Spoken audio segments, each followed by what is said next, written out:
Dans cette vidéo, je vais vous expliquer pourquoi c'est si important de respirer par le nez.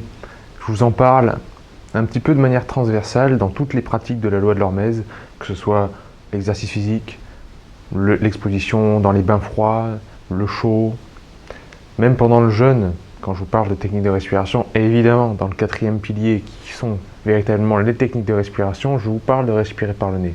Mais en fait, comme je viens de vous le dire, c'est très transversal et même c'est à mettre en place au quotidien dans votre vie, que vous soyez dans l'optique de toucher la loi de l'Hormèse ou non. Inspirez surtout par le nez. Mais si vous pouvez inspirer et expirer par le nez, ça a des effets vraiment très bénéfiques sur le corps.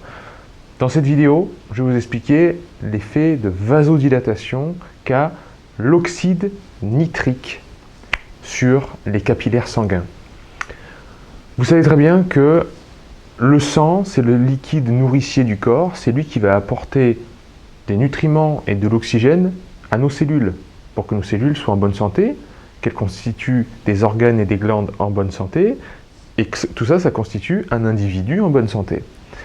Le problème des maladies neurodégénératives, par exemple, le problème de certaines nécroses, le problème du diabète de type 1 ou de type 2, c'est toujours une histoire de cellules qui vont pas bien, tout simplement.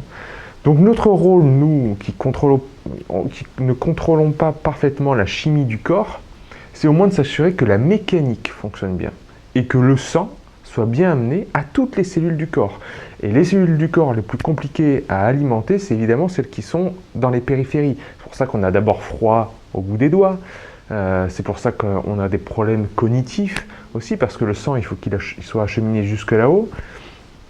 Et aussi, si on prend, en dehors d'être en bonne santé, si on prend maintenant les sportifs, ils vont vouloir avoir plus de sang qui arrive au niveau des muscles pour avoir une meilleure hypertrophie musculaire et des cellules musculaires qui soient plus fortes. Bref, comprenez bien que l'apport de sang, c'est quelque chose qui est obligatoire si on veut avoir une bonne santé. Ce que fait le fait de respirer par le nez, c'est qu'au niveau des sinus, il va y avoir de l'oxyde nitrique qui va être sécrété. Et l'oxyde nitrique, là je vous ai représenté des capillaires sanguins. Imaginons le capillaire, c'est juste le tube qui transporte le sang, hein. Le capillaire sanguin est là, donc les tissus du capillaire sanguin, et la surface interne de ce tissu, c'est ce qu'on appelle les cellules endothéliales, hein, c'est la paroi. Et bien ces cellules endothéliales, c'est elles qui vont sécréter de l'oxyde nitrique. Et l'oxyde nitrique, il va avoir comme effet de dilater les capillaires. Et ainsi, plus de sang va circuler dans les tuyaux en fait, de votre corps. Et donc, on va apporter plus de nutriments et plus d'oxygène aux cellules, si vous voulez, qui sont tout autour de ce capillaire. Alors tout ça, ça va avoir des effets, comme je vous l'ai dit, incroyables, mais surtout, ça va pouvoir solliciter une branche de notre système nerveux qui s'appelle le système nerveux parasympathique. Le système nerveux, je vous renvoie sur d'autres vidéos où je vais plus en détail dans l'explication de l'architecture du système nerveux. Mais la branche du parasympathique, c'est la branche repos, calme, reconstruction, anabolisme, c'est-à-dire prise de masse musculaire. En gros, c'est la phase de gain de notre loi de l'Hormèse, la phase de repos de la loi de l'Hormèse. Où la loi de l'Hormèse, vous savez très bien, c'est une exposition à un stress puissant comme un bain froid, comme l'exercice physique, etc.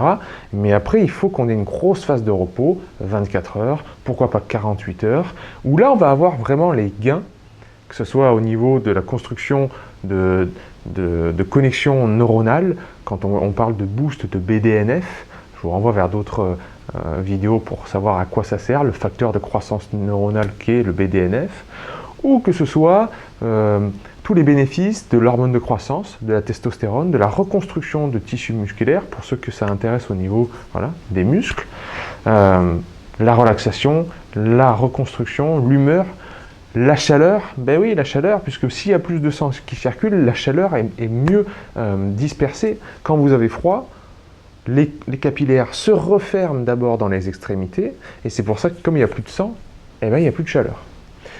Si on dilate, on envoie du sang et on réchauffe les parties du corps. Donc ça, cette technique de savoir bien respirer par le nez, ça va être très intéressant, notamment dans les bains froids. Je vous en reparle dans chaque branche plus spécifique du programme H4H. Donc je vous reparlerai de pourquoi et comment respirer par le nez dans les exercices physiques, dans l'exposition au froid ou au chaud, dans les techniques de respiration, dans toutes les branches, et même dans le jeûne intermittent. Parce que dans le jeûne intermittent aussi, on a bien compris, c'est un stress pour l'organisme, il est en période de famine. Donc on peut avoir des sauts d'humeur, on peut avoir un petit peu de l'anxiété, du stress vis-à-vis du fait qu'on ne mange pas. Et là encore, passer par des techniques de respiration aussi simples que une respiration diaphragmatique par le nez, ça peut aider à retrouver son calme, relativiser, tout va bien se passer. Voilà, une introduction sur pourquoi respirer par le nez, et je vous renvoie sur les prochaines vidéos du programme H4H. Allez, à bientôt.